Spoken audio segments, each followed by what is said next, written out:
भारत ने चंद्रमा पर तिरंगा लहराकर पूरे विश्व को भारत के सामर्थ्य का परिचय कराया है। दुनिया भर से बधाई संदेश आ रहे हैं। लोग अपनी शुभकामनाएं भेज रहे हैं और मुझे पक्का विश्वास है लोग आपको भी बधाई देते होंगे। देते हैं ना? ढेर सारी बधाई आपको भी मिल रही है ना? हर हिंदुस्तानी को मिल रही है। पूरा सोशल मीडिया बधाई संदेशों से भरा हुआ है।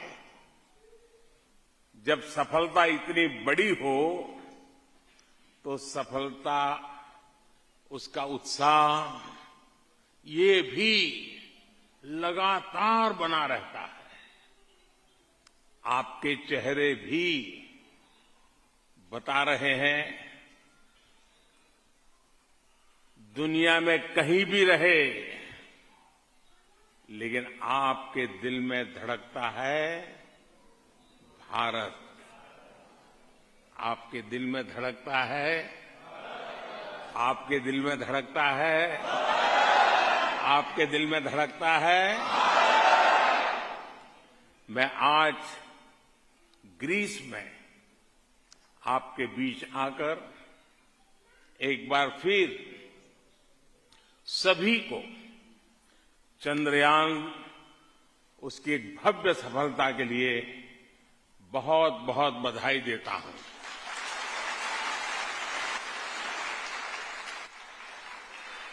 साथियों, हम लोग तो बचपन से सुनते आए हैं, चंद्रमा को तो हमारे यहां चंदा मामा कहा जाता है। क्या कहा जाता है? आपने देखा होगा चंद्रयान को लेकर कुछ लोग तस्वीरें शेयर कर रहे थे कि हमारी धरती मां ने अपने भाई चंद्रमा को राखी के तौर पर चंद्रयान भेजा है। और देखिए चंद्रमा ने कितनी अच्छी तरह उस राखी की मर्यादा रखी, उसका सम्मान किया। राखी का पर्व भी कुछ ही दिनों में आ रहा है। मैं आप सभी को रक्षाबंधन की अग्रिम शुभकामनाएं भी देता हूं।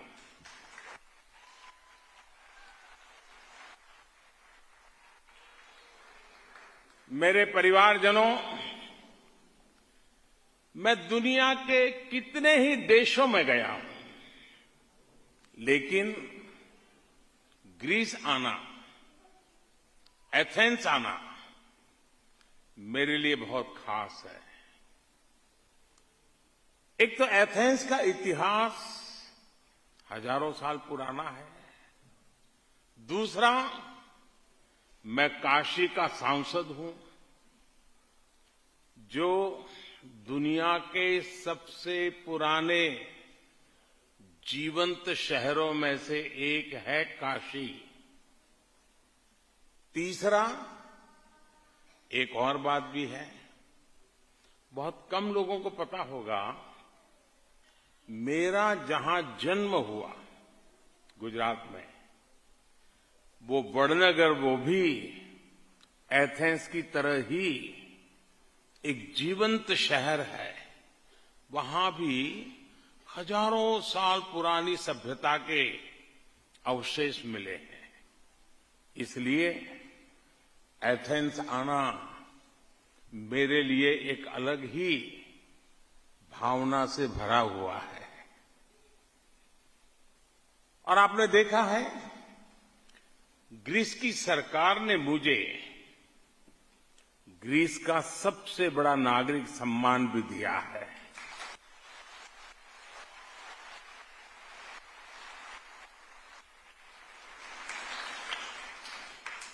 इस सम्मान के हकदार आप सब लोग हैं। इस सम्मान के हकदार 140 करोड़ भारतीय है।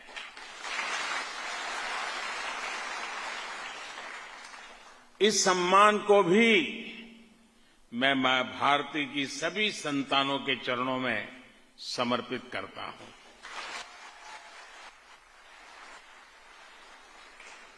साथियों, आज मैं ग्रीस के लोगों के साथ अपनी संवेदना भी व्यक्त करना चाहता हूं। अभी यहां जब जंगलों में आग लगी तो बहुत बड़ी मुश्किल खड़ी हो गई थी। ग्रीस के कितने ही लोगों की इस आपदा में दुखद मृत्यु तक हो गई। भारत संकट की इस घड़ी में ग्रीस के लोगों के साथ है। साथियों, ग्रीस और भारत के रिश्ते सदियों से हैं। ये रिश्ते सभ्यता के हैं, संस्कृति के हैं। ग्रीक इतिहासकारों ने भारतीय सभ्यता का बहुत गहन वर्णन किया है। ग्रीस और मौर्य साम्राज्य के बीच मित्रतापूर्वक रिश्ते रहे। सम्राट अशोक के भी ग्रीस से बहुत अच्छे संबंध रहे। जब दुनिया के बहुत बड़े हिस्से में डेमोक्रेसी के बारे में चर्चा तक नहीं होती थी, तब हमारे यहां लोकतांत्रिक व्यवस्थाएं थी। एस्ट्रोनॉमी हो, मैथमेटिक्स हो, आर्ट्स हो, व्यापार हो, हम दोनों सभ्यताओं ने एक दूसरे से बहुत कुछ सीखा है और एक दूसरे को बहुत कुछ सिखाया भी है। मेरे परिवारजनों, हर सभ्यता और हर संस्कृति की कुछ न कुछ एक विशेष पहचान होती है। भारतीय सभ्यता की पहचान विश्व को जोड़ने की रही है। इस भावना को हमारे गुरुओं ने सबसे ज्यादा सशक्त किया है। गुरु नानक देव जी का विश्व भ्रमण, जिसको हम उदासियों के रूप में जानते हैं, उनका उद्देश्य क्या था? उनका उद्देश्य यही था कि वो मानवता को जोड़ें, इंसानियत का भला करें। गुरु नानक देव जी ने ग्रीस में भी अनेक स्थानों की यात्रा की थी। नानक नाम चढ़दी कला, तेरे भाणे सर्वदा भला।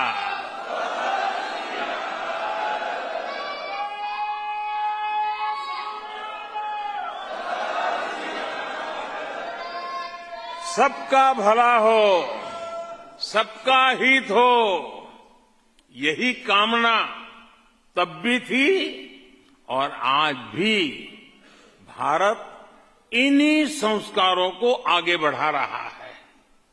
आपने देखा है कि कोरोना काल में कैसे भारत की दवाओं ने सप्लाई चेन को चलाए रखा, रुकावटें नहीं आने दी।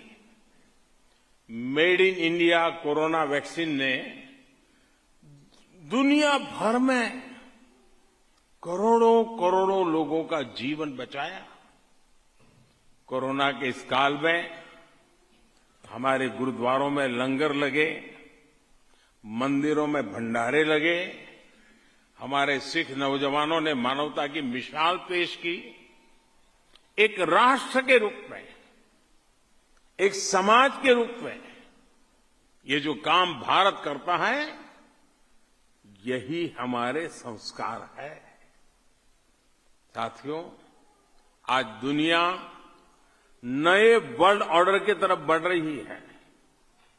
भारत के बढ़ते सामर्थ्य के साथ ही विश्व में भारत की भूमिका भी तेजी से बदल रही है।